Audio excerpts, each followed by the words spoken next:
নমস্কাৰ অসমবাসী ৰাইজ, মোৰ লিমাৰিক আৰু ব্যংগ কবিতাৰ অনুষ্ঠানত আপোনালোকক পুনৰবাৰ স্বাগতম। চুই দিয়া না মোক আহি এবাৰ, আপোন আপোন লাগিব। আমাৰ দীপলিনা ডেকাক চুই দিলে আপোন আপোন লাগে, মোৰ কিন্তু আপোন নালাগে দেই। চুই দিলে মোক যদি কোনোবাই চুই দিয়ে গৰম লাগি যাব দেই, হট ফিলিংছ আহি যাব, কিয়নো মই ছোৱালীজনী হৈছোঁ ছুপাৰ হট। এতিয়া মোৰ মতে গাম, চুই দিয়া না মোক আহি এবাৰ, গৰম গৰম লাগি যাব। সকলোৱে কয় অলিম্পিকা নামৰ বোলে ছোৱালীজনী জাতিৰ নামত কলংক, দেশত কলংক। হয়, মই জাতিৰ নামত কলংক, কথাষাৰো মিছা নহয়।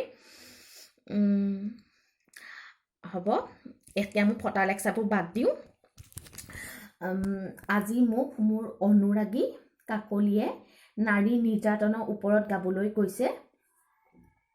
ধন্যবাদ কাকলি। মই প্ৰথমতে তোমাক লৈ অলপ গাই লওঁ। এনেকৈ থৈ লওঁ দেই।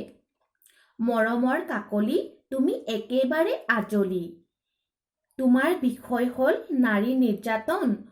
তোমাৰ বাবে কৰিম লিমাৰিক আৰু ব্যংগ কবিতা আজি সৰ্জন।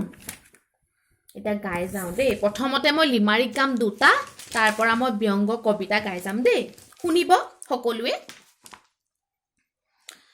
এই বিশ্বায়নৰ যুগতো নাৰী লাঞ্ছিতা, ধৰ্ষিতা আৰু কলংকিতা। লাঞ্ছনাৰ মাজতো নাৰীৰ ব্যক্তিত্বত বিৰাজিত মাথো সততা। যুগৰ পৰিৱৰ্তন হ'ল, নাৰীকহে সুৰক্ষা দিব পৰা নহ'ল। এই পৰাধীনতাৰ কবলত থকা নাৰী হৃদয়ত বিৰাজ কৰে মাথো বিশালতা। নাৰী তুমি অনন্যা, তুমি অৰ্ধ আকাশ, গোটেই জগত ভ্ৰমিবলৈ তোমাৰো আছে হাবিয়াস। কিন্তু তুমি নহয় সুৰক্ষিত, সমাজে শেষ কৰে তোমাৰ সতীত্ব। চৰিত্ৰত দাগ লগাই তোমাৰ বন্ধ কৰি দিয়ে এই সভ্য সমাজখনে উশাহ। এতিয়া মই ব্যংগ কবিতা গাম, শুনিব। পুৰুষ জাতিক যদি দিয়ে নাৰীয়ে হুংকাৰ, পুৰুষৰ লগত বিয়া নহ'লে কৰিবা কেনেকৈ সংসাৰ। নাৰীক নকৰা সন্মান, তোমালোকক লাগে আমাৰ পৰা মান। লাজ লগা নাই, কিহৰ আছে তোমালোকৰ আমাৰ ওপৰত অধিকাৰ। আমাক নিৰ্যাতন চলোৱাবিলাকৰ নাৰীক আকৌ কিয় দৰকাৰ। অকলে টেম্পুত যাব নোৱাৰি, বুকু থাকে ভয়ৰে ভৰি। নাৰীয়ে কৰিলে তোমালোকক গৰ্ভত সৃষ্টি। তোমালোকৰ আমাৰ প্ৰতি আছে কেৱল লালসাৰ দৃষ্টি। তোমালোক অসভ্য বৰ্বৰ, তোমালোকৰ পাপৰ বোজা পৃথিৱীয়ে ল'ব নোৱাৰা হৈছে ভৰ। মা দেউতাৰ ঘৰ এৰি তোমালোকৰ ঘৰত দিওঁ যিদিনা ভৰি, পাছদিনাৰ পৰাই চকুলো থাকে কান্দোনেৰে ভৰি। মদ খোৱা ভাং খোৱা তোমালোক জুৱাৰী, মদৰ গোন্ধ সহিব নোৱাৰিলে আমাক শাহুৱে কৈ আকৌ এইজনী কুলক্ষণী বোৱাৰী। মৰমৰ শাহু আই, 10 দিন 10 মাহ গৰ্ভত ৰাখি তুমিয়ে কৰিব নোৱাৰিলা পুতেৰাক ভাল। দুদিনৰ চিনাকি ছোৱালীজনীক ক'ব আহিছা ঘৰখনৰ জমকাল। বুকুত বিষ আৰু যন্ত্ৰণাৰ হেঁচা, মদ খাই আহি পুতেৰাই দিয়ে মোক ঘোচা। মুখত মাতিবই নোৱাৰি মাথো চৰকিল, আমাৰো আৱেগ আছে নহয় আমাৰ শিলেৰে তৈয়াৰী দিল। আকৌ অসমত মিয়ামখাৰ কি অতপালি, লখিমী ত্যাগ কৰি ৰুদ্ৰৰূপ ধাৰণ কৰিম কেতিয়াবা কালি। বাটত অকলে যাব নোৱাৰি হ'ব পাৰে আমাৰ মৰণ, দলবদ্ধভাৱে মিয়ামখাই কৰে আমাক ধৰ্ষণ। তথাপি আমাৰ গাতহে লাগে দাগ, সমাজত কয় আমিবোৰহে ভাগ। নাপাওঁ কেতিয়াও ন্যায়, অপৰাধীক শাস্তি নিদি আমাক কৰি আছা অন্যায়। দিল্লীৰ বাছত হৈছিল দামিনীৰ যি ভয়ংকৰ কাণ্ড, তেতিয়াই পৰিচয় দিলা তোমালোক যে পুৰুষৰ নামত ভণ্ড। আছিল কি তাইৰ দুখ, তাইক শেষ কৰি পালা কিহৰ সুখ। অপৰাধীৰ নাই কোনো জাতি, অৰ্ণিমা বৰাই ল'লে কেৱল মৃত্যু সাৱটি। দেশ পৰিৱৰ্তন হ'ল, নাৰীৰহে নাই সুৰক্ষা। এইবোৰ অপকৰ্ম অৱহেলা দেখি হেৰাই যায় কেতিয়াবা মুখৰ ভাষা।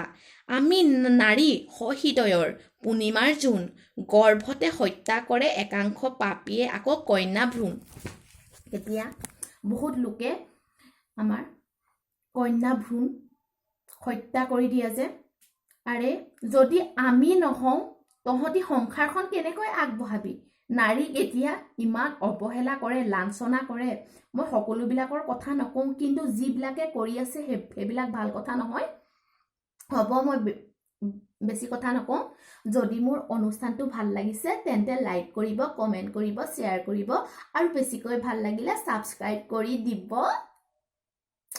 কৰে ছাবস্ক্ৰাইব কৰি দিব আজিকালি মোৰ ছাবস্ক্ৰাইবাৰ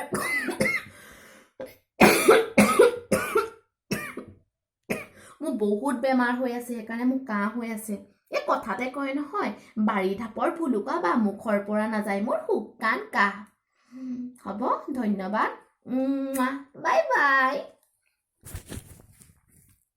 বন্ধ নোহোৱা হ'ল যে